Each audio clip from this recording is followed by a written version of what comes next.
මං හිතුවා උදේ පාන්දරින් උඹ මාව හොයාගෙන එයි කියලා. ඊයේ ලොකු කුස්සෙක් ගේ ඉස්සරහා මැරලා හිටියා. ඊයේ ඩිංගිරි මගේ තවත් ආත්මයක් උදුරගත්තා. ඔය විදිහට ආත්ම ටික ඔක්කොම ඉවර වුණා. මේ වයසට ගෑණිගේ රූපය ආරක්ෂා කරගන්න ඕනේ. මං හිතුවේ ඔබතුමීට මොනවා හරි කරදරයක් වෙලාද කියලා. කොහොමටත් මම මේ ආත්මහත්‍යෙන් චුත වෙන්න ඕනේ. මම මගේ අන්තිම ආත්මෙන් චුත වෙන්නේ ඩිංගිරිගේ පණ කෙන්දත් අරගෙන. අර මහත්තයා අම්මයි දුවයි අරන් ගියා. ඒ ගෑනු දෙන්න අතුරුදහන් වෙච්ච එකටත් ඩිංගිරි උඹව සැක කරනවද? වෙන්නේ නැති. සැක නොකර අයියේ. ඊයේ කැලේදී ඩිංගිරිට උඹව මුලිච්චි උනානේ. විලියම්ව දවස් 17කට ආපහු යවලා. ඔය හිටපු ආවේ. අර මිනිස්සුව හොඳ කරගන්නත් ඕන. ඒවා පස්සේ බලමු. අද මොකද කරන්නේ?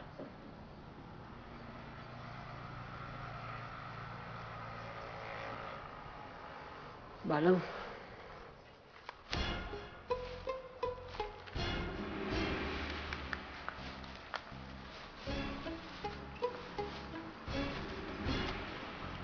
සෙල්ල ඉවරයක් කරන්න ලේසි මලීව.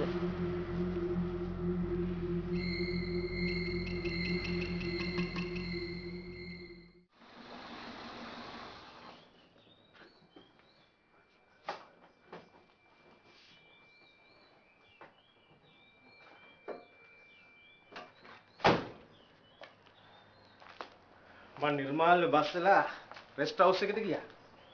චිත්‍රාංගනෙල කොළඹ ගිහිල්ලා. එහෙනම් දැන් චිත්‍රාංගනි ගිහිල්ලා ඔක්කොම කියයි. ඉන් කියපු දේ මම දන්නවනේ චිත්‍රාංගනීගේ හැටි. 1 2 කරලා කියයි.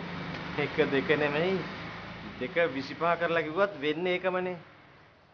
නිර්මාල් මලියව බදිනවා. අපි ඒකට කැමැත්ත දීලායි තියෙන්නේ. මොනවා වුණත් මේ හැම දෙයකින්ම තැලෙන්නේ නිර්මාල්. හැබැයි ඉතින් අර හිරේ ඉන්න මිනිහා එළියට ආවොත් නිර්මාල්ව සනීප කරගන්න පුළුවන්. මොනවා වුණත් නිර්මාල්ට හොඳ ඔළුවක් තියෙනවා. හැමදේම බැලන්ස් විදියට කතා කිරුවා. හැබැයි ඉතින් නිර්මාල්ගේ හිතේ තියෙනවා මధుරවන්ගේ කකුල කැපුවේ එයා හින්දා කියලා. ඒකයි ඒ. සාලියත් ඉතින් පරදින්න කැමති මිනිහෙක් නෙවෙයිනේ. හැමදාම ඉතින් මිනිහෙකුට දිනන්න බෑනේ. වේදනෝනගේ හොඳ ගතිගුණ වගේම නපුරුකමනෙත් අඩුවක් නැහැ. ඔව් ඔව්. විදුලනාව තරහ නොකර හිටියොත් තමයි හොඳ. යම් කැම ලෑස්ති.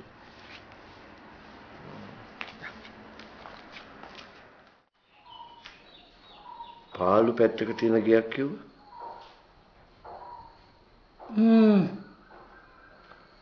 හැබැයි ඉතින් අපේ ගම්පලාට දැනන්න නෙවෙයි මේ. මෙහෙම දැනක් මේ ගමේ නෑ නේද? අපි දැන් කොහොමද විදහාමිනේ මේ කට්ටිය හොයාගන්නේ? චන්ද්‍රනෝන මහත්තයන්ට කතා කරා කියලා කිව්වනේ වද.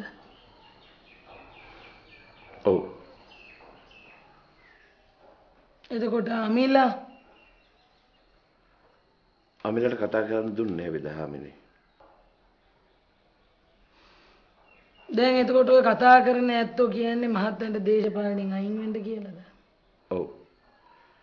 හැබැයි මං අයින් වෙන්න කැමති විදහාමිනේ.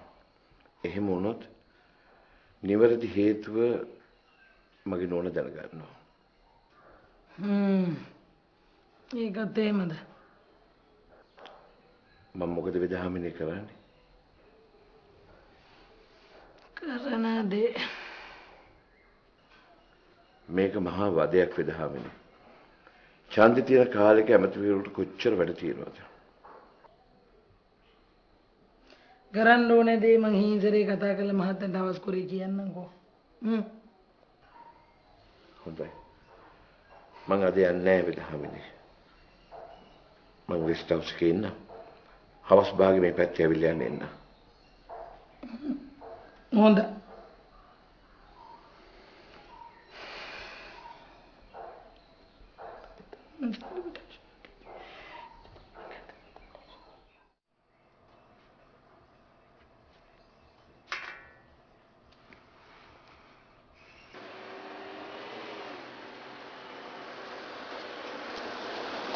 හලෝ.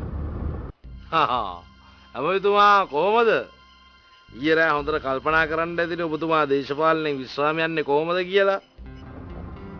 මේ අයිස මෙහානෝ. තමුසේගේ ඔය ෆෝන් නම්බර් එක මම අවශ්‍ය තැන් වලට දීලා තියෙන්නේ. ඒ කට්ටිය හොයාගන්නේ තමුසේ කවුද කියලා. මා හොයන්න වෙන්න. කවන්න හොඳට හොයාගන්න.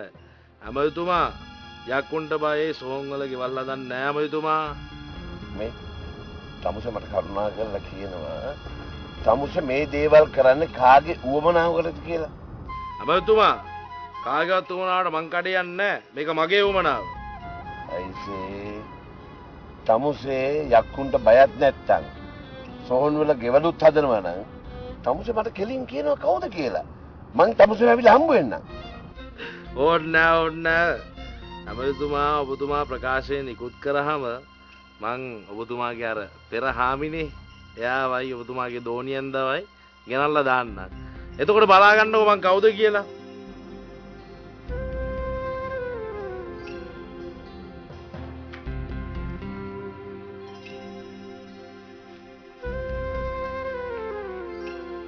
චිත්‍රාංගනේ. නේ?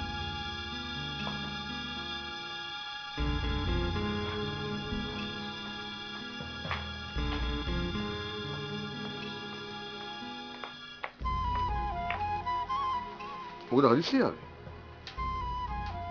ඒ වගේනේ පස්සේ කතා කරමු.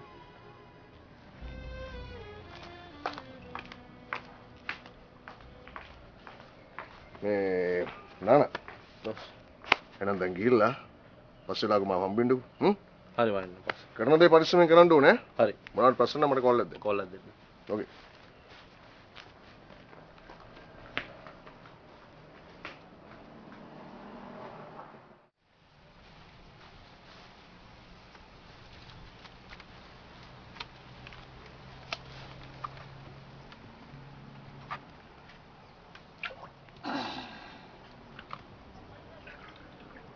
තව වතුර කල දෙකකින් මගේ වාසස්ථානයේ හේදුවාම හරි.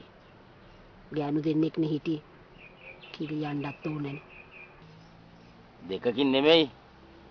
තව කල 10කින් හරි සුද්ධ පවිත්‍ර කරලා දෙන්න.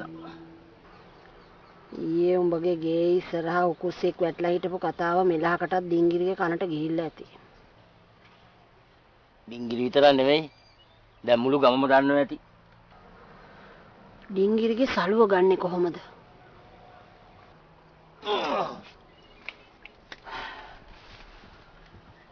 මල්ලංග හිටියේ දාවිත්. මම මිනිහට කියලා ගන්න බැලුවා. අමනුෂ්‍යුන්ට ඒක ගන්න බෑ. එහෙනම් ඒක ගන්න මනුස්ස පරාණයක් හොයාගන්න වෙනවා.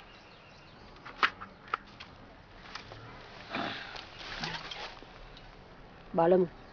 මම ඒකට ක්‍රමයක් හොයාගන්න.